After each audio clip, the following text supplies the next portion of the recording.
قرآن مجید فرقان حمید کی ایک بڑی کمال کی صورت۔ السلام علیکم ورحمۃ اللہ وبرکاتہ۔ دوستو آئیے سورہ ضحیٰ کی روشنی میں حضور صلی اللہ تعالیٰ علیہ وآلہ وسلم کی شان کو سنتے ہیں۔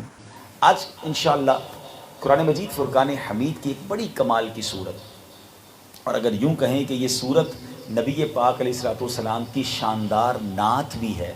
قرآن میں اگر پیارے آقا علیہ السلام کی نعت پڑھنا ہے، قرآن کی زبانی نبی پاک کی نعتیں سننا ہے تو بے شمار آیتیں ہیں۔ وہ پنجابی شاعر کہتے ہیں نا کہ دساں کی میں مصطفیٰ دی کیڈی سونی شان ہے، آپ دی تعریف وچ سارائی قرآن ہے، آپ دی تعریف وچ سارائی قرآن ہے، پڑھ کے تو ویکھ جیڑا مرضی سپارا، قسم خدا دی مینوں سب نالوں پیارا۔ تو آج جو قرآن پاک کی صورت اور خاص طور پہ اس کی ایک آیت کو ہم ایمفیسائز کریں گے اور سمجھنے کی کوشش کریں گے کہ کیا شاندار میسج نبی پاک علیہ السلام کے ذریعے ہم تک پہنچا۔ اللہ قرآن میں ارشاد فرماتا ہے فَأَمَّا الْيَتِيمَ فَلَا تَقْهَرْ۔ یہ سورہ والضحیٰ ہے اور اس کی آیت نمبر 9 ہے، قرآن پاک کے 30ویں پارے میں۔ اس کا ترجمہ کیا ہے؟ آسان ترجمہ قرآن کنز العرفان، تو کسی بھی صورت یتیم پر سختی نہ کرو۔ پیارے اسلامی بھائیوں، ہم رب کریم کا جتنا شکر ادا کریں کہ ربیع الاول کا مہینہ اور نبی پاک کی ولادت کا مہینہ ہمیں عطا فرمایا۔ اللہ نے ایسے نبی ہمیں عطا فرمائے جن کے قلب اقدس پر اللہ کریم نے اپنی پیاری کتاب قرآن مجید فرقان حمید نازل فرمائی۔ اور ہم نے جو مقدس صورت کے ایک آیت جو ہم نے بھی سنی ہے، اس صورت کے بارے میں آتا ہے، یہ صورت کا نام ہے سورہ والضحیٰ۔ اس مقدس اور مختصر صورت میں اللہ کریم نے اپنے پیارے حبیب علیہ السلام کے ساتھ بڑے جامع انداز میں اظہار محبت فرمایا ہے۔ ایسا نرالا انداز محبت، اظہار محبت کسی نے کسی سے نہیں کیا، نہ کوئی کر سکتا ہے۔ سبحان اللہ، یہی بات مولانا حسن رضا خان صاحب اپنے کلام میں لکھتے ہیں نا، کسی کو کسی سے ہوئی ہے نہ ہوگی، کسی کو کسی سے ہوئی ہے نہ ہوگی، خدا کو ہے جتنی محبت کسی کی، عجب پیاری پیاری ہے صورت کسی کی، ہمیں کیا خدا کو ہے الفت کسی کی۔ اب نبی پاک علیہ السلام کی شان کس طرح بیان ہوئی صورت میں، اس کا تھوڑا پس منظر ہے۔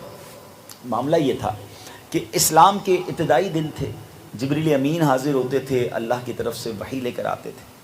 ایسا ہوا کہ کچھ دنوں تک گیپ آ گیا، جبریل امین بارگاہ رسالت میں کئی دن ہوئے حاضر نہ ہوئے، تو معاذ اللہ مکے کے غیر مسلموں نے یہ بات مشہور کر دی کہ محمد علیہ السلام کے رب نے ان کو چھوڑ دیا ہے، یعنی کنیکشن ہی ختم ہو گیا ہے۔ معاذ اللہ انہوں نے اس کو غلط رنگ دیا۔ یہ بات سن کر نبی پاک علیہ السلام کے دل اقدس پر بہت دکھ گزرا، اور قلب مصطفیٰ علیہ السلام پر دکھ ہو، یہ رب کو کب گوارا ہے، تو اب سورہ والضحیٰ نازل کی گئی۔ اللہ اکبر۔ اس پیاری پیاری سورت کی پہلی 2 آیتوں میں نبی پاک کے مقدس چہرے اور پیارے آقا کی مبارک زلفوں کی قسم ارشاد فرمائی گئی، یعنی دل کی ڈھارس کا سامان کیسے کیا گیا، دل میں خوشی داخل کرنے کا انداز کیا ہے۔ قرآن فرماتا ہے والضحیٰ واللیل اذا سجا، چڑھتے دن کے وقت کی قسم اور رات کی جب وہ ڈھانپ دے۔ اللہ اکبر۔ والضحیٰ، یہ چہرہ مصطفیٰ کی ذکر ہو رہا ہے، اور واللیل اذا سجا میں نبی پاک کی زلفوں کا ذکر ہو رہا ہے۔ اور یہی بات بریلی کے تاجدار لکھتے ہیں کہ وہ خدا نے ہے مرتبہ تجھ کو دیا، نہ کسی کو ملے نہ کسی کو ملا، کہ کلام مجید نے کھائی شہا، تیرے شہر و کلام و بقا کی قسم۔ اب تیسری آیت میں محبتوں کا مزید اظہار ہو رہا ہے۔ کیا فرمایا؟ ما ودعک ربک وما قلا، تمہارے رب نے نہ تمہیں چھوڑا اور نہ ناپسند کیا، یعنی اے محبوب تسلی رکھیے، آپ کے رب کریم نے آپ کو نہ چھوڑا ہے نہ کبھی چھوڑے گا۔ اللہ اکبر۔ شاعر لکھتے ہیں نا، واہ کیا مرتبہ ہوا تیرا، تو خدا کا خدا ہوا تیرا، ایک عالم خدا کا طالب ہے اور طالب خدا ہوا تیرا۔ اب اس کے بعد جو مزید 5 آیتیں، سبحان اللہ، سنتے جائیں ایمان تازہ ہو جاتا ہے۔ یعنی آج قرآن کی زبانی نعت سن رہے ہیں، میلاد کا ذکر ہے اور نبی پاک کی شان کا ذکر ہے، مگر وہ قرآن کی زبانی ہے۔ قرآن آگے ارشاد فرماتا ہے وَلَلْآخِرَةُ خَيْرٌ لَكَ مِنَ الْأُولَىٰ، وَلَسَوْفَ يُعْتِيكَ رَبُّكَ فَتَرْضَىٰ أَلَمْ يَجِدْكَ يَتِيمًا فَآوَىٰ وَوَجَدَكَ ضَالًّا فَهَدَىٰ وَوَجَدَكَ عَائِلًا فَأَغْنَىٰ۔ قرآن کیا کہتا ہے؟ اور بے شک تمہارے لیے ہر پچھلی گھڑی پہلی سے بہتر ہے، اور بے شک قریب ہے کہ تمہارا رب تمہیں اتنا دے گا کہ تم راضی ہو جاؤ گے۔ کیا اس نے تمہیں یتیم نہ پایا، پھر جگہ دی، اور اس نے تمہیں اپنی محبت میں گم پایا تو اپنی طرف راہ دی، اور اس نے تمہیں حاجت مند پایا تو غنی کر دیا۔ یہ سبحان اللہ کل 8 آیتیں ہیں، اور پھر آخری جو آیت ہے فَأَمَّا الْيَتِيمَ فَلَا تَقْهَرْ، تو کسی بھی صورت یتیم پر سختی نہ کرو۔ آج ٹاپک میرا یہ آیت ہے، مگر ذرا پچھلی آیتوں میں سے بہت مختصراً 2 آیتوں کو ٹچ کر دیتا ہوں، ایمان تازہ ہو جائے گا۔ یہ جو 2 آیتیں ہیں نا، سبحان اللہ، لوگ کہتے ہیں کہ 1500واں میلاد ہے، اتنی خوشی یا اتنی سیلیبریشن یا اتنا نام اور اتنا چرچا کیوں کر رہے ہیں؟ ذرا قرآن سے پوچھیں نبی پاک کی شان کیا ہے۔ قرآن کہتا ہے وَلَلْآخِرَةُ خَيْرٌ لَكَ مِنَ الْأُولَىٰ، یعنی نبی پاک وہ ہیں جن کا ہر گزرنے والا لمحہ پچھلے لمحے سے بہتر ہے۔ یہ میں نہیں کہہ رہا، یہ قرآن کہہ رہا ہے، یعنی day by day, hour by hour, week by week درجات مصطفیٰ بڑھتے جا رہے ہیں، مقام مصطفیٰ کو عروج ملتا جا رہا ہے۔ ذرا غور کیجئے، 1500 سال پہلے بی بی آمنہ کے گھر جو چاند طلوع ہوا تھا، جو نور والا چہرہ چمکاتے ہمارے آقا تشریف لائے تھے، ان کا بچپن میں کمال کا عالم یہ تھا کہ جھولے میں ہیں اور اشارہ فرماتے ہیں تو چاند چلنے لگ جاتا ہے۔ یہ میں نہیں کہہ رہا، پیارے آقا کے چچا حضرت عباس رضی اللہ تعالیٰ عنہ جب ایمان لائے نا، بڑی عمر میں جا کر ایمان لائے، تو خود کہتے ہیں کہ یا رسول اللہ، میرے ایمان لانے کی ایک وجہ یہ ہے کہ میں نے آپ کو جھولے میں دیکھا تھا، جب آپ عمر مبارک تھوڑی تھی، مہد میں آپ جھولے میں تھے، میں دیکھتا جس طرف آپ کی انگلی اٹھتی تھی چاند اس طرف حرکت کرتا تھا۔ اب بڑی امیزنگ بات کرنے جا رہا ہوں، ہم جب چھوٹے تھے، آپ جتنے ہم بچے ہیں، ہم جب بچے تھے، ہمارے دادا، ہمارے چاچا، تایا کبھی کبھی بتاتے ہیں بیٹا تم بچپن میں یہ کرتے تھے، ہیں؟ تو کبھی کبھی تو ہماری ایسی بات کرتے ہیں کہ ہم بھی شرمندہ ہو جاتے ہیں، ہم کہتے نہیں چاہے سب کے سامنے تو مت کریں بھائی، بچپن میں تو ہر کوئی کرتا ہے الٹی سیدھی حرکتیں، لیکن ہمیں پتہ نہیں ہوتا، وہ جو کہتے ہیں ماننا پڑتا ہے، کیونکہ کس کو یاد ہے 2 سال 3 سال کی عمر میں یا ماں کی گود میں ہم نے کیا کیا تھا؟ مگر سبحان اللہ، یہاں بات کسی عام بچے سے نہیں ہو رہی ہے، چاچا حضور کہہ رہے ہیں نبی پاک سے کہ حضور میں نے آپ کو دیکھا تھا، آپ جھولے میں تھے، آپ جدھر انگلی اٹھاتے تھے چاند حرکت کرتا تھا۔ پیارے آقا نے یہ نہ فرمایا کہ چاچا جان مجھے کیا معلوم، میں تو چھوٹی عمر میں تھا، میں جھولے میں تھا۔ میرے آقا فرماتے ہیں ہاں چاچا حضور، میں چاند سے باتیں کرتا تھا، چاند مجھ سے باتیں کرتا تھا، میں چاند کے سجدہ کرنے کی آواز کو سنتا تھا۔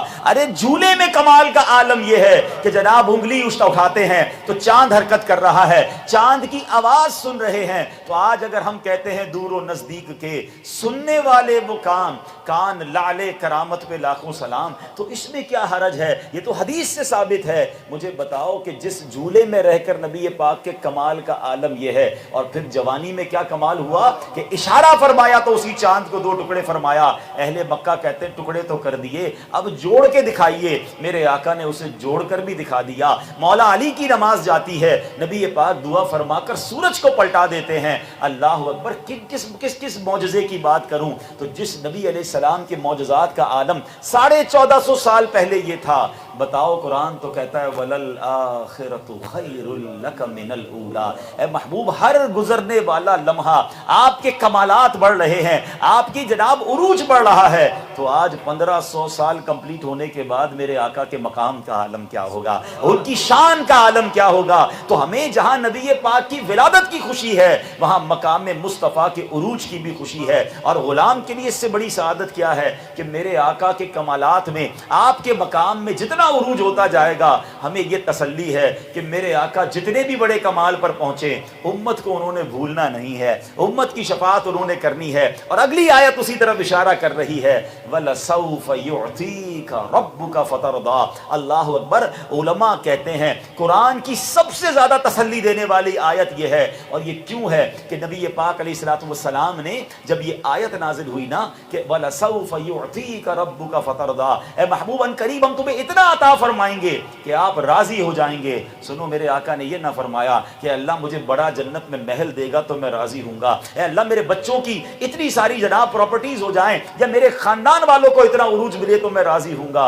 ہم امتیوں سے کتنا پیار ہے، آقا فرماتے ہیں میں اس وقت تک راضی نہ ہوں گا جب تک اپنے ایک ایک امتی کو جنت میں نہ داخل کروں۔ وَلَسَوْفَ يُعْطِيكَ رَبُّكَ فَتَرْضَىٰ۔ ارے رب اپنے حبیب کو کہہ رہا ہے، آج مجھے اور آپ کو کوئی بلینک چیک دے دے کہ بھر لو جتنا بھرنا ہے تو ہم تو اپنی فکر کریں گے نا، مگر گویا یہ بلینک چیک نبی پاک کو دیا گیا کہ اے محبوب رب اتنا راضی کرے گا کہ تمہیں اتنا عطا کرے گا کہ تم راضی ہو جاؤ گے۔ سرکار علیہ السلام نے اس خوبصورت آفر پر بھی یاد کسے رکھا؟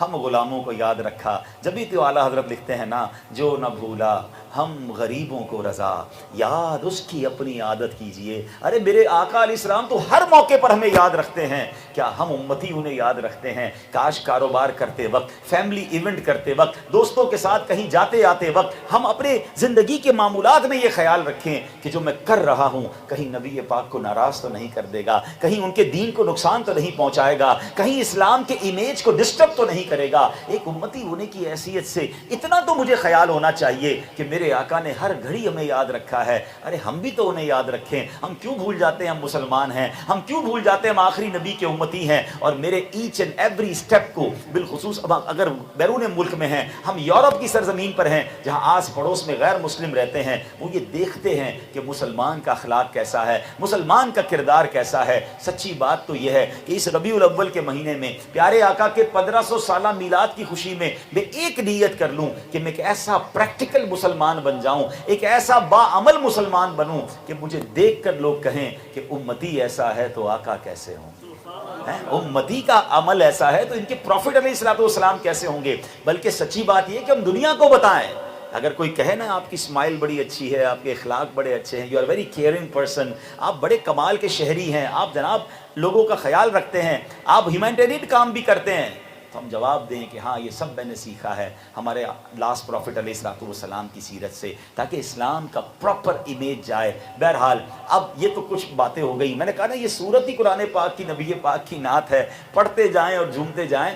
دوستو آپ نے بیان کو سنا، یہ بیان آپ کو کیسا لگا کمنٹ کر کے ضرور بتائیے گا، اور ہاں اسے لائک بھی کیجئے گا اور آگے شیئر بھی کیجئے گا۔ اس طرح کے مزید ویڈیو پانے کے لیے چینل کو سبسکرائب کر کے ہمارے ساتھ جڑے رہیے۔ ملتے ہیں کسی اور ویڈیو میں، تب تک اپنا خیال رکھیں۔ خدا حافظ۔ السلام علیکم